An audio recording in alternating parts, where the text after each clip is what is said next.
Many people are pursuing success from a point of delusion, and this is causing a lot of suffering. Since I started my personal development journey in 2008, there is something I have discovered and internalized now that I believe would have made my pursuit much easier.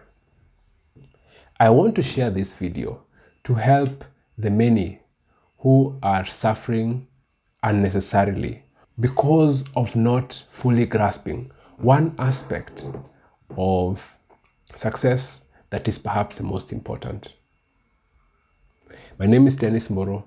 Welcome to my YouTube channel. I'm the founder of DSM Consulting Advisory, where we help entrepreneurs articulate their ideas, package them, and present them to the market to get customers.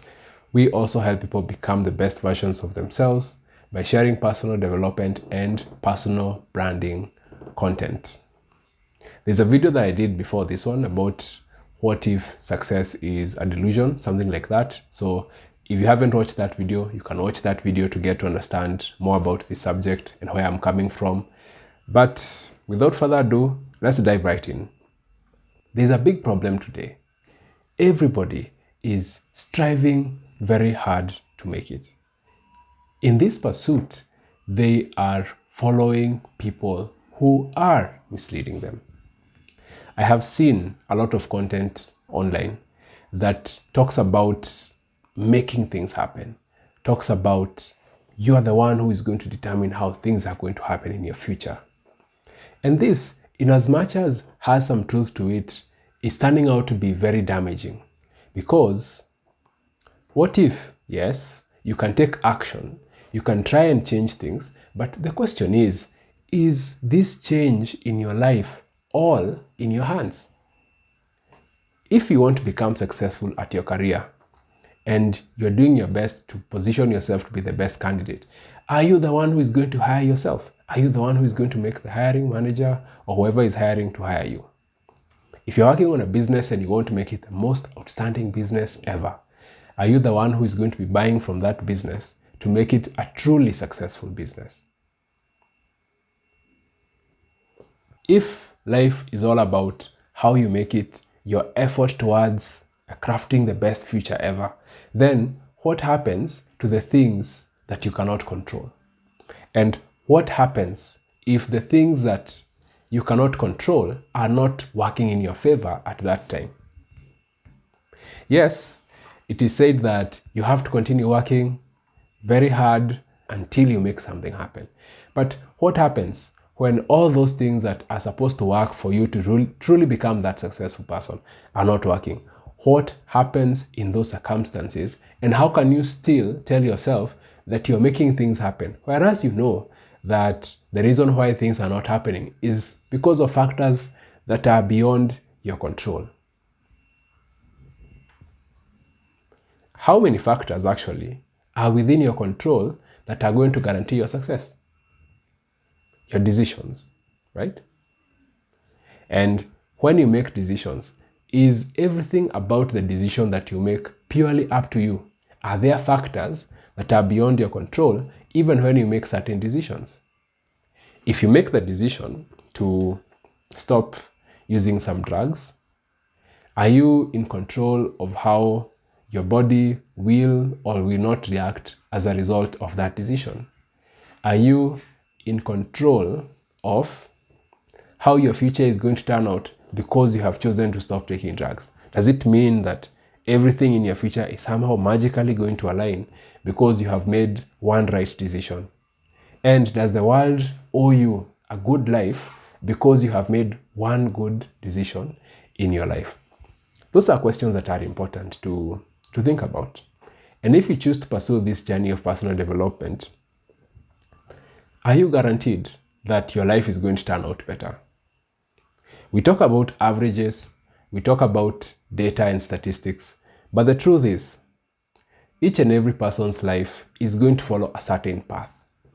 And in as much as you listen to this video and pay attention to what I'm saying or not, your life has the path or the course that it is going to follow. And there is no one time that you can shift course from the one that you're in to joining my course. Because I am also on the course of my own journey of life, and I'm going to face both things that I can control and things that I cannot control. How can you then become motivated to continue to pursue your success even while knowing that there are things that are out of your control? Some are huge, but they are still out of your control. How can you continue to pursue success? That is the million-dollar question. In as much as other people say that you have to grind it out, I believe that the most important thing to acknowledge is fundamental principles of life, which say that you're going to have good seasons, you're going to have bad seasons. You're going to have laughing seasons, you're going to have crying seasons. You're going to be rejoicing one day, and then you're going to be mourning the next day. That is the natural course of somebody's life. The second principle is that regardless of how life is or looks like, there are always things that are working in your favor. I'm not talking about a positive mindset here.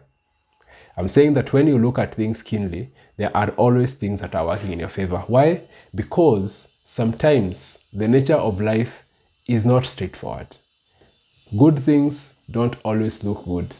They don't always feel good. They don't always smell good, but can work for good. Acknowledging those two things means that it is important to always be prepared and to anticipate that there are going to be good seasons, there are going to be bad seasons. But when you are going to have a good season, you need to really make use of that good season. You need to really thrive, flourish, and make the most of that good season so that when the bad season eventually comes, you are going to be at least a bit better prepared or more capable of handling that bad season. And how you are able to make the most of the good seasons is to spend your time preparing for that time that you're going to be reaping. There is a principle that is called sowing and reaping, that you're going to reap what you sow, but you reap more than you sow. So if you sow more, you're going to reap much more. So think of it like you are spending most of your time sowing, and tilling and cultivating the crops to ensure that when the time eventually comes for reaping, you're going to have a very big harvest. And this harvest is going to take you through the next time that you're going to have another difficult season. So when you think about it that way, you're going to acknowledge that you cannot force times and seasons. Those are beyond your control, but you can always make the most of each and every time and season to work to your benefit, to work to your favor. And I believe that when you understand this principle, then your experience and your pursuit of personal development is not going to be about forcing things, but it's going to be about working with the nature of life to make the most when it is time to make the most. Thank you for watching this video. My name is Dennis Mboro, and if you like this kind of content, be sure to subscribe, share this with someone, and until next week, over.